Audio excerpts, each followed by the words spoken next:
Scandale en Ligue des Champions. Laporta perd le contrôle.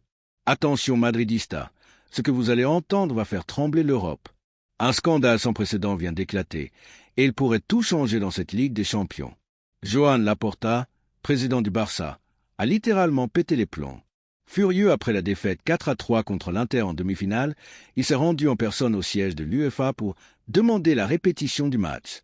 Oui, vous avez bien entendu, le Barça veut faire annuler une demi-finale de Ligue des Champions. L'UEFA examine actuellement la plainte, et ce qui va se passer dans les prochains jours pourrait impacter directement le Real Madrid. Que cherche-t-il à cacher? Pourquoi autant de bruit? Restez bien jusqu'à la fin, chaque détail compte. Ce n'est pas une simple polémique, c'est un tremblement de terre qui menace l'équilibre européen. Vérifiez maintenant et si vous êtes abonné à la chaîne. Les prochaines vidéos seront cruciales pour comprendre tout ce qui se joue dans les coulisses du Real Madrid. Activez la cloche, sélectionnez tout et aidez-nous à atteindre 60 000 likes sur cette vidéo. Ensemble, Madridista, montrons notre force. Reprenons. Que s'est-il passé à San Siro? L'Inter élimine le Barça au terme d'un match spectaculaire, 4-3, mais au lieu de reconnaître la défaite, le clan blaugrana crie au complot. Laporta exige les audios du VAR, les vidéos des actions litigieuses et menace d'un recours officiel. Leur argument? 4 décisions arbitrales jugées scandaleuses par les culés. Mais attention, on parle ici d'interprétations arbitrales, pas d'erreurs techniques ou de corruption. Les experts sont clairs, aucune chance qu'un match soit rejoué pour ce type de raison. Seule une preuve de manipulation ou d'erreur flagrante de procédure pourrait justifier une répétition. Et ici, rien de tout cela. Mais le Barça insiste, jouons la carte de la victimisation, comme en 2009, 2017 ou 2023. Quand ils gagnent, c'est l'histoire. Quand ils perdent, c'est un vol. Mexicain pendant que Barcelone pleure, le Real Madrid construit l'avenir. C'est désormais officiel. Trent Alexander-Arnold rejoint le Real Madrid en 2025.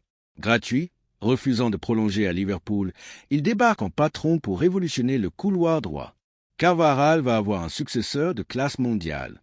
Un coup de génie signé Florentino Pérez, préparé depuis 3 ans. Et ce n'est que le début. Vinicius, Bellingham, Valverde, Camavinga, Endrick, Rodrigo, Tchouaméni et maintenant Alexander-Arnold. L'armada blanche prend forme. Et devinez quoi? Mbappé se rapproche plus que jamais. Pendant que le Barça tente de gagner dans les bureaux, nous avançons sur le terrain. C'est ça, la différence entre ceux qui construisent et ceux qui se plaignent. Ils hurlent à l'injustice pendant qu'on prépare une dynastie pour dominer l'Europe les 10 prochaines années. Et maintenant, c'est à vous de parler. Madridista, le Barça mérite-t-il une sanction pour ces tentatives de manipulation? Auriez-vous accepté qu'on rejoue un match simplement parce qu'un président crie à l'injustice? Commentez juste en dessous, je vous lirai tous. Et surtout, ne ratez pas la prochaine vidéo. On y révélera le plan secret du Real Madrid pour finaliser l'arrivée de Mbappé et ce que prépare Florentino en coulisses avec Ancelotti et l'UEFA. Cliquez maintenant sur la playlist à l'écran pour tout savoir sur les transferts confirmés, les coulisses du vestiaire et les prochains coups du Real Madrid. Et souvenez-vous, quand les autres pleurent, le Real Madrid avance en silence vers la gloire.